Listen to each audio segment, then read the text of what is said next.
In this video, we will show you how to measure an open grommet.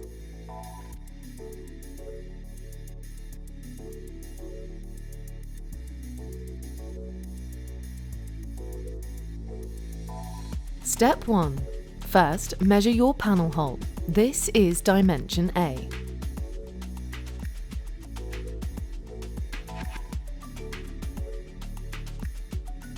Step 2.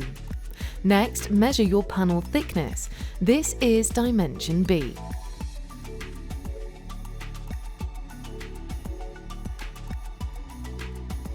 Step 3. Now measure your cable hole.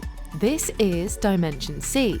You now have the 3 critical dimensions for an open grommet.